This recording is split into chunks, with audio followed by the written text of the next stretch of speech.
kinakausap nga ako ng isang congressman na just recently and he was explaining to me na kaya pala manaka-Amerikana yung mga yan dahil dun sa Congress pag nagbigay na ng pera, dun nila isinusuksok yung pera sa kanilang sa bulsa ng mga Amerikana. Kaya raw mga Amerikana yung lahila-hila ng ganun dahil sabi niya mabigat ang meron kang 4.5, 3.5 million sa na cash sa loob ng Amerikana mo inilalagay. Kaya pala ganun. Muy pila pala yung mga yan. Puro taon, pera po ng taong bayan yan. Kaya pala yung, tapos yung mga perang yun, ginagastos sila sa kanilang mga luxury lifestyle o luxurious lifestyle, sa mga sports cars, sa mga biyahe. Oo, namimigay nga sila. Pero, winawaldas din nila para sa kanilang mga personal na luho sa katawan. Yan ang kongreso natin ngayon. At alam po nila yan. May pila dyan. Kahit mayaman ka na, bago, luma ka na, kaya nagtataka tayo bakit yung mga bagong congressman na akala natin noon magsasalita laban sa corruption, iba'y puro wala raw silang alam. Wala sila alam kasi siguro nakatanggap na sila.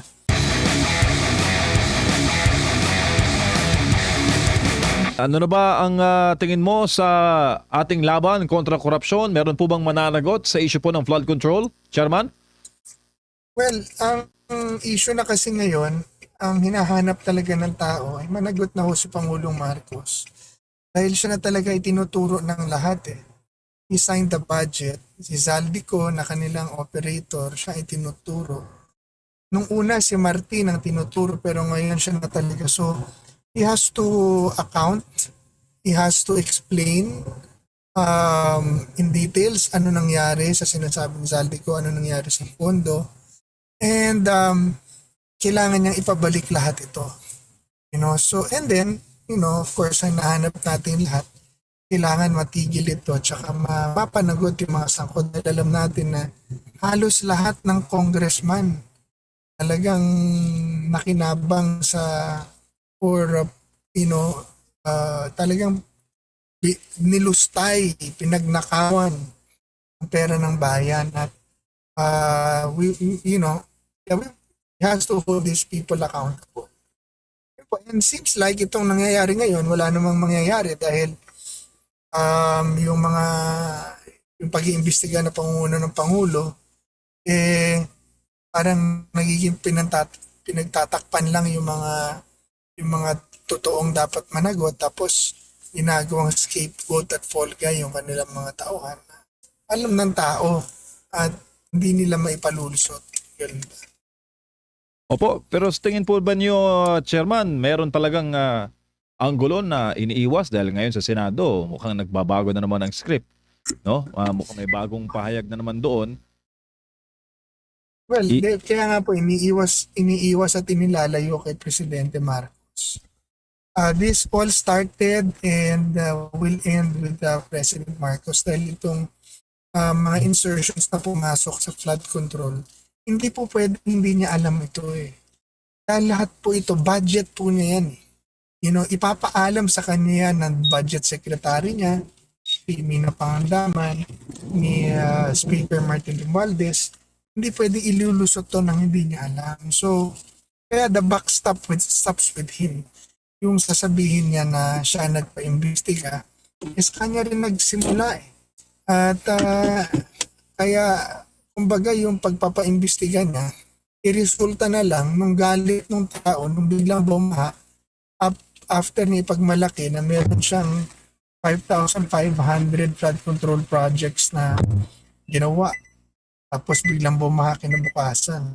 Tapos in the light of pang lugar, 20 billion pa lang inilabas na allocables. Tapos wasak-wasak naman yung mga ginawang mga flood control. Sabi nga ho sa akin ng mga tao doon, hindi pa sila nakakita ng ganong kalaking pondo na pumasok. Tapos nagulat sila, tapos sira-sira pala yung mga proyekto, and that happened all over the Philippines. And sabi nung iba at halos lahat, hindi naman lahat pero halos lahat meron ganon. Dahil pag flood control mo talaga, ipinasok ang pera, puro pagnanakaw yan. And that's what they did. Pero Chairman, to be fair, no? Meron namang pinakulong ang administrasyon, Marcos, hinggil po dito sa issue ng corruption. Hindi po ba yun sapat? Hindi po dahil lang hinahanap ng tao talaga managot ay yung mga talagang may sala, yung mga mastermind. Sila Diskaya, puro nila tauhan yan eh. Ang mga contractors po, utusan lang nila yan. So bakit yun ang ikinukulong? Bakit utusan? Dahil kung hindi nila pagbibigyan, kung hindi nila pipiliin, wala naman makukuha yan eh. Kumbaga, tigaw-gawa lang ng resibo yan, ang talagang nagmamaniobra dyan, yung congressman. So sila po yun.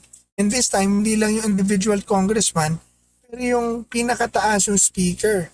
Hindi naman gagawin ng speaker yun kung hindi naman siya binasbasa ng Pangulo na pinsan niya. So, yun po ang gusto marinig ng tao na yun ang nasa isip natin lahat na gusto nating ipaliwanag ni Presidente Marcos. Dahil, tinakausap nga ako ng isang congressman na just recently and he was explaining to me na kaya pala manaka-Amerikana yung mga yan dahil dun sa Congress pag nagbigayan na ng pera, dun nila isinusuksok yung pera sa kanilang sa bulsa ng mga Amerikana. Kaya raw mga Amerikana nila hila-hila ng ganun dahil sabi niya mabigat ang meron kang 4.5, 3.5 million sa na cash sa loob ng Amerikana mo inilalagay kaya pala ganun. May pila pala yung mga yan, puro pera po ng taong bayan yan. Kaya pala yung, tapos yung mga perang yun, ginagastos sila sa kanilang mga luxury lifestyle o luxurious lifestyle, sa mga sports cars, sa mga biyahe, oo, namimigay nga sila.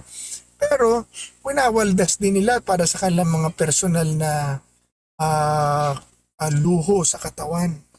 Yan ang kongreso natin ngayon. At alam po nila yan. May pila dyan. Kahit mayaman ka na, bago, luma ka na, kaya nagtataka tayo bakit yung mga bagong congressman na akala natin noon magsasalita laban sa corruption, iba'y puro wala raw silang alam. Wala sila alam kasi siguro nakatanggap na sila. Dahil sinasabi nga ni Congressman Lian, sweldo pa lang raw, MOOE pa lang daw, 2 milyon na, 1 milyon na, 1.5 na, iba-iba kasi depende kung gaano ka kalakas na congressman. Kung speaker ka, mas malaki. Kung chairman ka, mas malaki. At buwan-buwan po yan. Depende pa yun sa chairmanship mo. So, yan po ang kabulukan ng sistema ng kongreso natin ngayon. Na ang nangyari, kinuntsaba naman ng Pangulo. So kaya, ganito, nawaldas ang pera natin ng sobra-sobra, yet we are not receiving any explanation. Puro pagbabanta ng investigasyon at pagpapakulong ng mga small fish, ng mga fall guy nila, si Diskaya na isa lamang namang kontraktor, na inutusan nilang lahat, tapos pinaginamit nila, tapos yung ilalaglag nila. Ni Zaldico na inutusan nila, ginamit nila, pero hindi naman magagawa ni Zaldi yun mag-isa, dahil chairman lang siya ng Appropriations Committee. He will still be answerable to the Speaker and to the President, which he said that he was. Yung mga detalyeng inilabas ni Lian, ni Disaldi, hindi pa rin na ipapaliwanag ngayon Laging ibabato sa Ombudsman, ibabato sa ICI, na wala namang nangyayari. So kaya dapat talaga sagutin na to diretsyo ng Pangulo para mabigyan linaw at magkaroon ng kaayusan. Kumbaga kasi huli na Yun ang issue rito Huli na natin sila pero imbis na pagsisihan para mabago pinagtatakpan pa dahil balak sigurong ulitin. Opo. Chairman, 40 years na po ngayon ang pagitan ng Marcos Jr. at Marcos Sr. government. 40 years. 40 years po ng People Power Anniversary on February. Anong pakiwari mo, Chairman, doon sa numerical representation ng number 40? Opo, 40 is a very significant. Ang akusasyon sa kanya ay pagpapakulong ng kanyang mga kalaban sa politika at ng mga komunista nagpoprotesta. Ngayon, nakikita natin, si President Marcos Jr. ay nagpapakulong din ng kanyang mga kalaban sa politika, pero ang kabaligtaran na pinakukulong na niya ay mga sundalo na nagpoprotesta. Pang-apat, ang kanyang ama, si President Ferdinand Marcos Sr., was recovering gold from the war na binaon ng mga Hapon. Si President Marcos Jr. ngayon ay nagbebenta naman ng gold and while trying to recover his father's wealth. So kapag pinagsama-sama mo yun, hindi mo masasabing coincidence lang dahil masyadong marami. But we are seeing history repeating itself. So when I realized that po, then I wanted to talk about it, and paalala kay Pangulong Marcos Jr. na merong Diyos na naghahari sa langit at lupa, kanyang pananagutan, na kung hindi niya babaguhin at pagsisisihan kanyang mga ginawa, baguhin at panagutin, i-apply lang ng tama ang batas, ay huhusgahan po siya ng Diyos. Kaya po ako nananalangin dahil naniniwala ako na pwede naman magbago pa dahil God is a God of second chance. But itong pagbabagong ito at pagsisising to will all depend on Him. This will be His personal choice and His alone. Or suffer the same consequence that His father, or He may suffer the same consequence of His father. So, si President Bongbong Marcos is a man who brings with him a legacy of a great man. Magaling naman talaga yung matandang Marcos. Maraming Pilipino nagsasabi na he is probably one of the greatest president ever. Sa akin, that's President Duterte dahil yan ang nakasama ko, yan ang nakita ko, yan ang witness ko. Pero to some, they will say, President Ferdinand Marcos Sr. is probably one of the best. So ibig ko sabihin, maganda ang kanyang legacy at bloodline. Kaya naniniwala ako na meron siyang pagbubunutan ng lakas ng loob at pangalan at dugo para gawin ng tama. Hindi pa huli ang lahat 3 taon pa siya. He can repent from his sins, ipatigil ang lahat ng kalokohan, gawin mo ang tama, gawin lang ang batas, panagutin lang at talagang harapin kung anong pagkakamali. Harapin, ibalik ang nawala, hold everyone accountable at gawin ang tama. And that so that he will redeem himself from this mess that he has gotten himself into. Opo, reaction niyo lamang po, si Edmar po ito pala, Sir Greco. Reaction niyo lamang po kasi mayroong survey na inilabas kahapon ang Pulse Asia. Ito ay ginawa December 12 to December 15. Andyan pa ba siya, no? Ginong Greco? Okay. Apo. Sir Greco, last December 12 to 15, nagkaroon po ng survey ang Pulse Asia kung saan lumalabas dito. Tinanong kasi yung ating mga kababayan kung gaano kalaki o kaliit ang tiwala ninyo sa bawat isa sa mga sumusunod na tao upang tugunan ang katiwalian sa mga proyekto ng flood control. Ibig sabihin, tinanong sila kung ano masasabi nila sa pag-address sa problema sa corruption sa flood control. Now ngayon, dito po kay President Bongbong Marcos Jr., sa trust niya, rating, kumbaga tiwala ng taong bayan, nakakuha siya ng 30% ang nagsasabing may tiwala sila na matutugunan yung problema sa corruption sa flood control projects. Pero mas mataas po yung 0 hanggang sa mababa ang kanilang tiwala na matutugunan ito. Naglalaro ito sa 48%, no? 30 versus 48. Ito'y last December. Kung ihahambing naman noong September 2025, ang survey dito sa may tiwala bumaba kasi last September 2025 mula 32 naging 30. Tapos yung nawalan ng tiwala o mababa yung tiwala na ma-address yung problema sa korupsyon ay mula 45, abay tumaas pa. naging 48. So sumasalamin ito sa kasalukuyang ganap na itong problema sa korupsyon. Kahit na pinagmamalaki nila na sila daw yung nang una para maisiwalat at tinugunan itong problema sa korupsyon, ay hindi nagre-reflect as good image sa kanya, Ginong Greco. Pagka inad nyo po yung dalawa, yung negative 50, tapos ang positive 30, magiging negative 20, negative 18 po yan, net trust rating. Talaga pong wala ng tiwala ang tao sa administrasyon, sa Pangulo. Bagsak na talaga ang tiwala kasi hindi mo naman maloloko eh. Hindi naniniwala ang tao na siya ang nag-expose dahil ang nag-expose nito Diyos eh.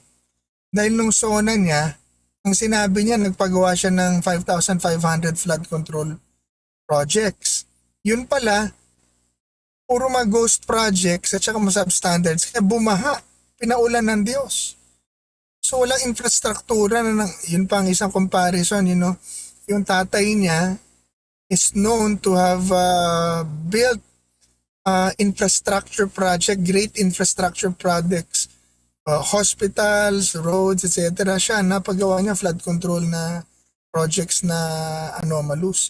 Mga kababayan, patuloy ho nating panalangin ng ating bansa, lalo na sa darating na Pebrero sa nahaharap na issue, magbabantaan ng pagsampa ng impeachment sa dalawang pinangmataas nating mga pinuno. Panalangin po natin na ang ating bansa ay magabayan, ang katotohanan ay lumabas, at korupsyon po ay matigil. Iwasan po natin yung pagsali sa mga rebellion, pagsali sa mga lalo na yung mga komunista, yung mga pagtawag na pagpapagulo ng gobyerno. Subalit, maghanda rin po tayo sa pagbabago.